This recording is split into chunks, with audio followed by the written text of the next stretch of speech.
I'm sure you must have a birthplace as well. A place you...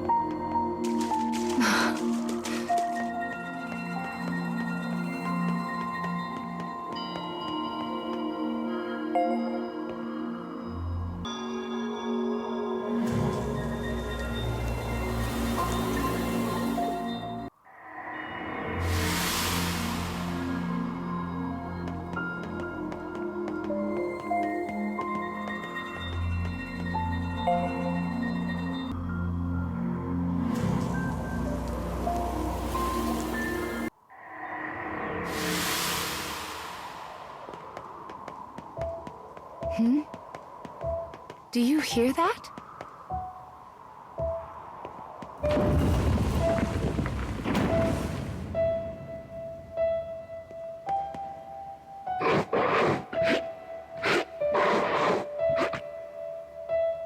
That's...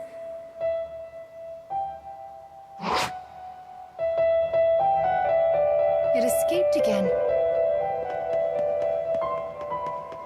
What's that sound? Oh! The stairs make music when you step on them. Do you think that monster was playing the steps?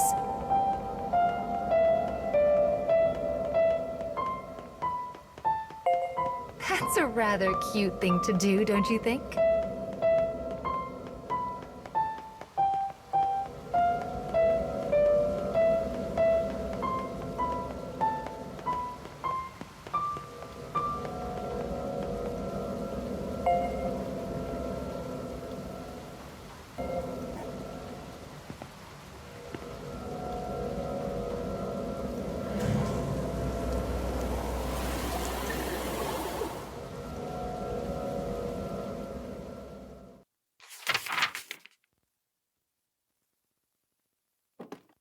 The woman moves ever deeper into the castle in search of her target.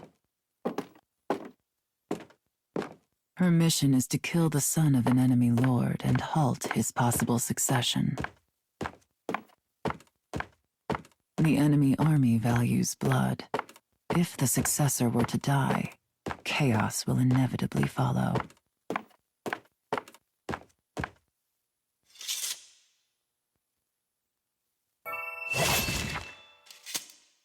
Slaying the son will create confusion, giving her own lord an opening for attack.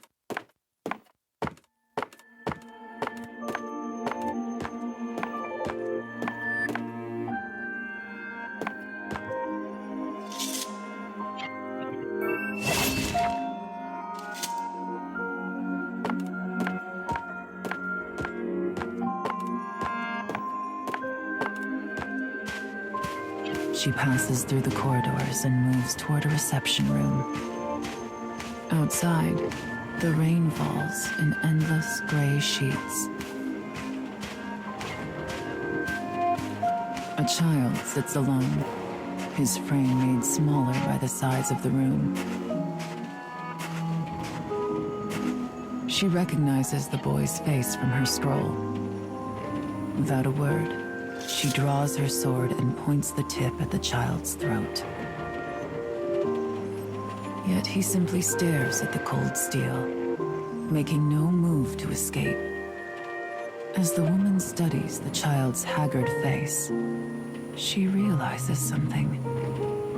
This is no son of a lord, but instead a girl frocked in boy's clothing.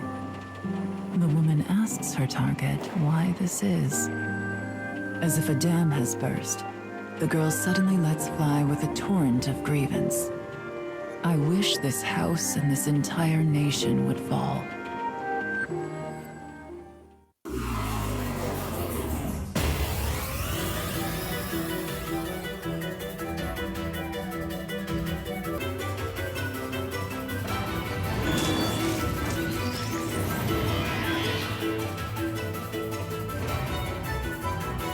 Think you can stop me?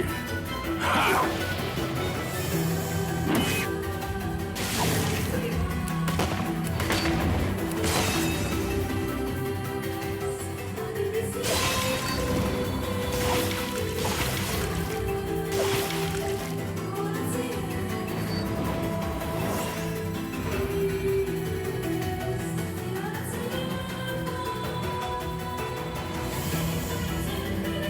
continuing mission.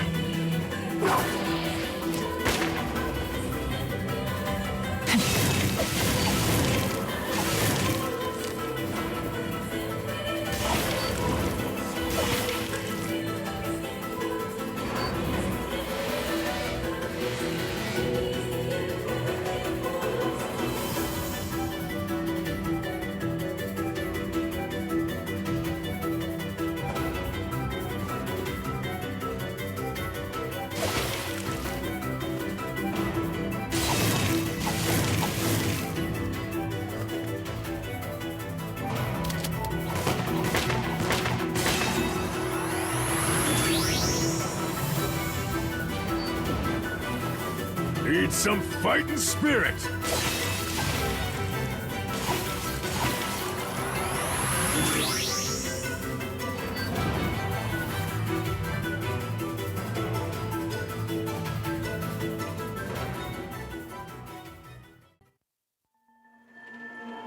The girl begins to tell her tale. I am not but a puppet who dances at my father's tune. I'm no child to him, merely a tool to be used. I even denied my own heart and took false gender in order to fulfill my role. And as this house's tool, I live only to be killed. So please, just bring this to pass. End me. The girl's eyes turn to rest on the woman. This is who I used to be. Set to walk a path before I had even drawn breath. The woman's sword wavers. Her hand hesitates. Outside, the rain falls as if it was trying to blot out the very earth itself. And yet somehow, it feels quiet.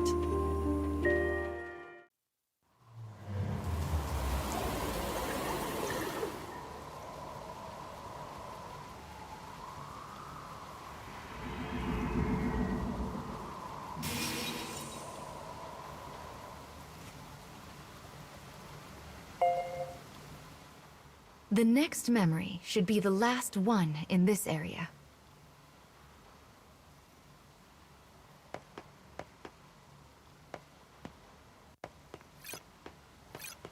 I wonder what that monster wants, and those other dark foes for that matter.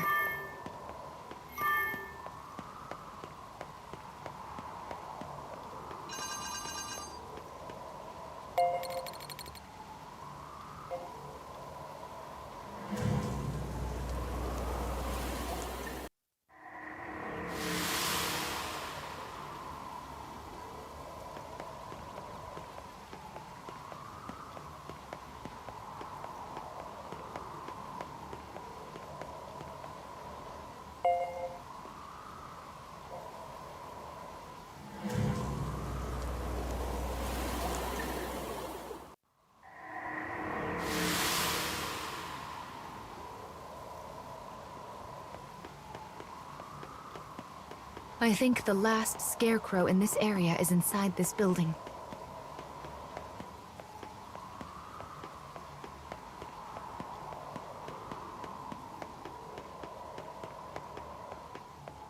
Oh my, again! What terrible timing these things have. Mama will open this straight away.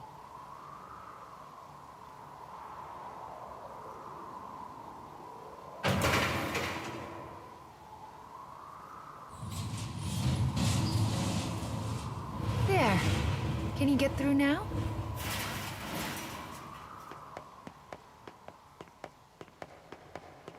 This next memory should restore the weapon.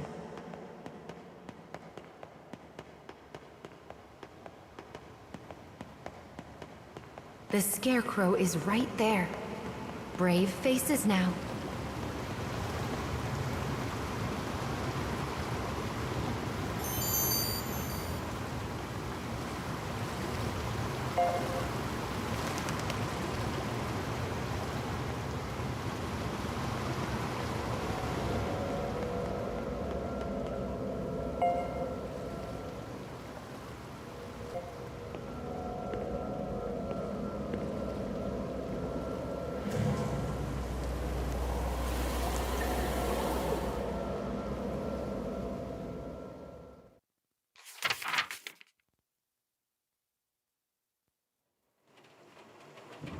The only sound is the rain.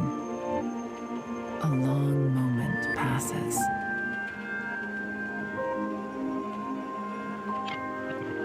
The woman sheathes her blade. She then asks the bewildered girl, "Did you mean it when you said you wish your house would fall?" Shaking, the girl nods. The woman responds, "Understood." Suddenly, the sounds of an army clattering into place emerge behind them.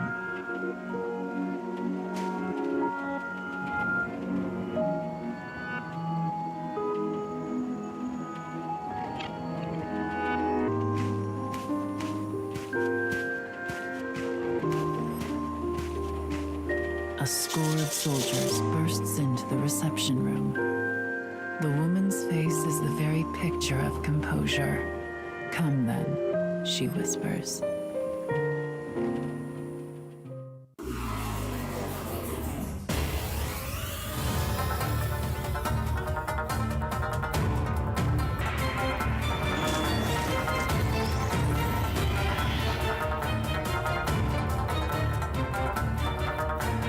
Enemy forces sighted.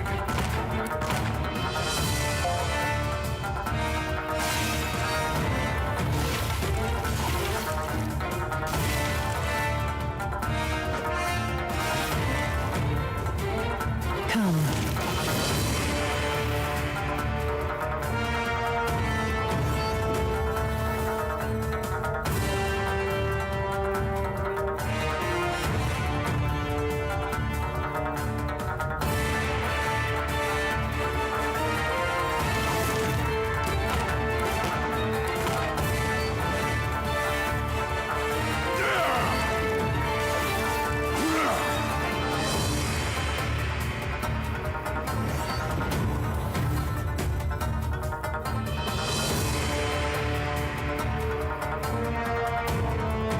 How annoying.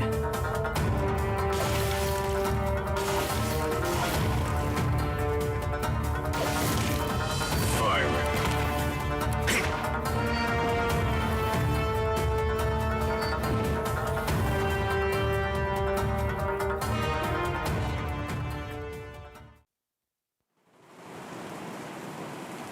The girl runs over and takes her hand. Why had she done this? The sound of the rain begins to fade. People cannot choose the station of their birth. One can scarcely even choose their own manner of death in this violent, fleeting world.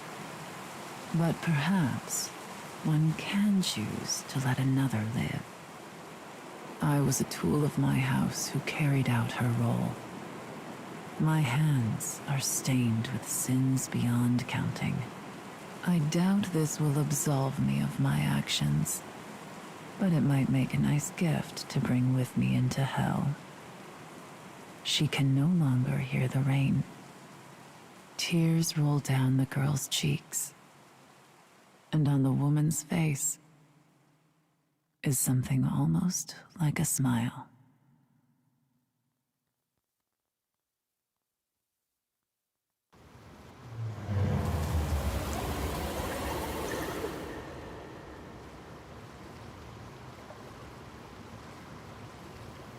Perhaps freedom, in the truest meaning of the word, never existed to begin with.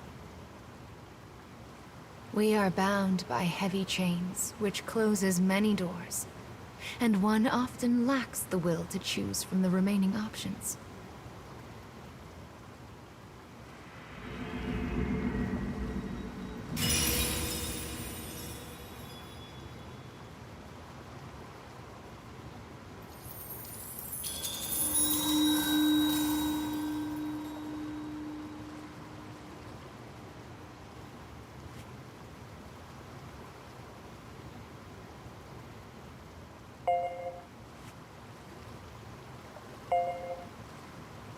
Anger.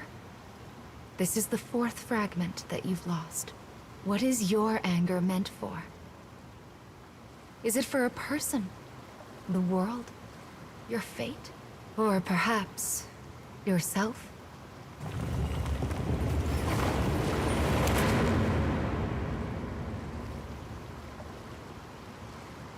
The time when you will also have to choose draws nearer.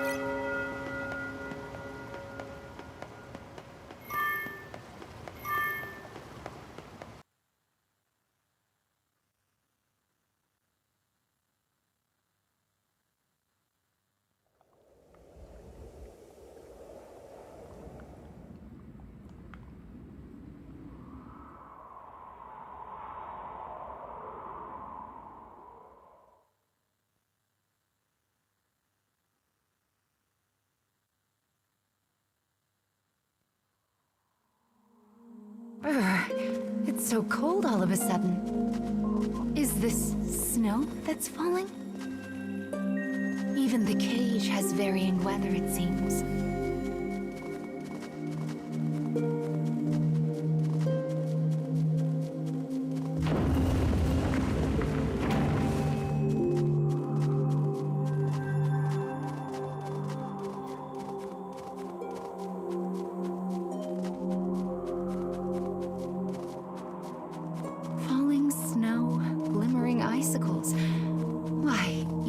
Fabric is frozen over.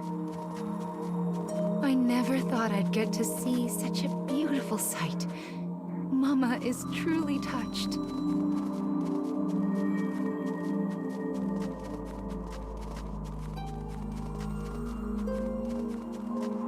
The fifth weapon should be here, as well as the fifth fragment. Now, let's head for the Dark Scarecrow.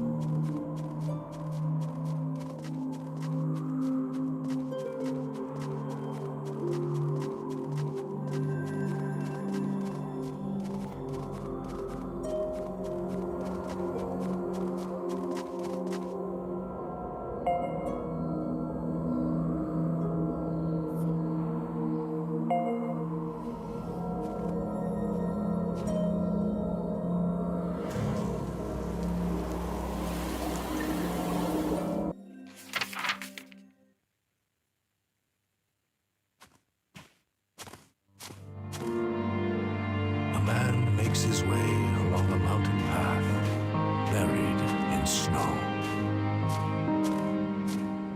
There is no movement, no sound, only a perfect wall of unbroken white.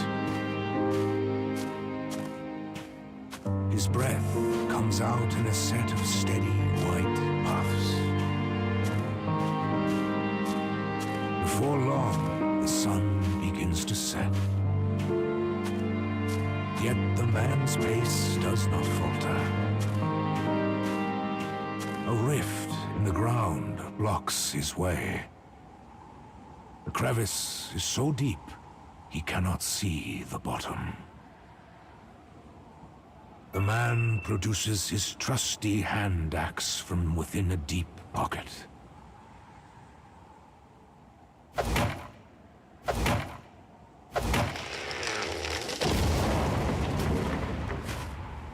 The path beneath him precarious. Maintaining his balance is a matter of life and death.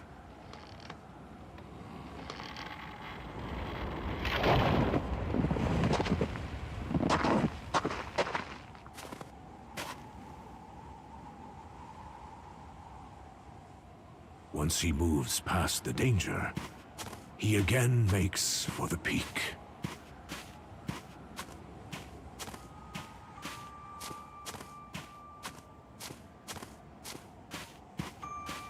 Before he realizes it, the land around him is bathed in moonlight. The man knows the mountain is more dangerous at night. Yet it still holds for him a kind of wondrous charm. He does not fear this place. Instead, he trusts in his strength and experience.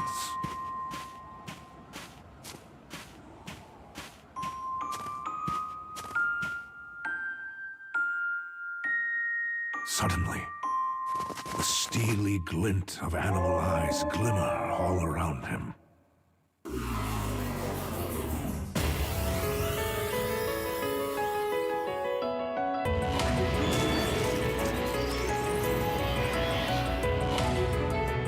think you can stop me?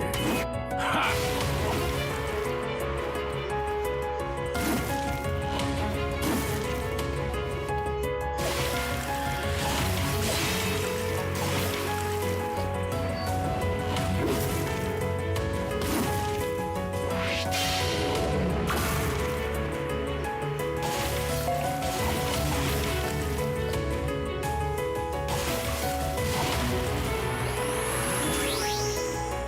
Over here, pal.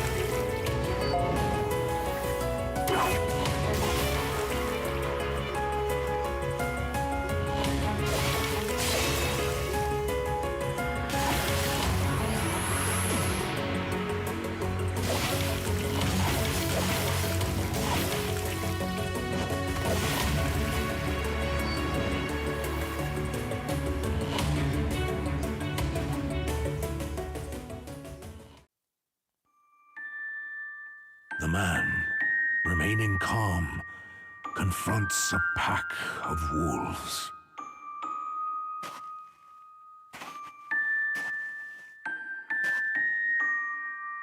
Don't run. Don't turn away. Don't look them in the eye.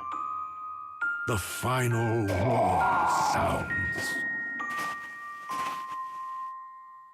After fending off the wolves, the man renews his trek.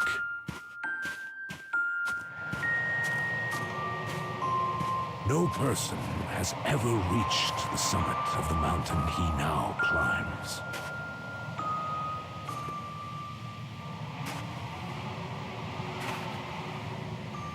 Yet he does not fear, for he has conquered many peaks long thought impossible.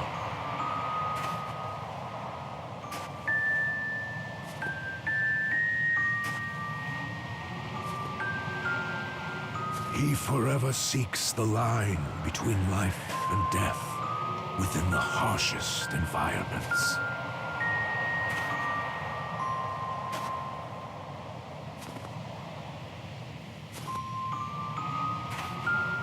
This pursuit is his entire reason for living.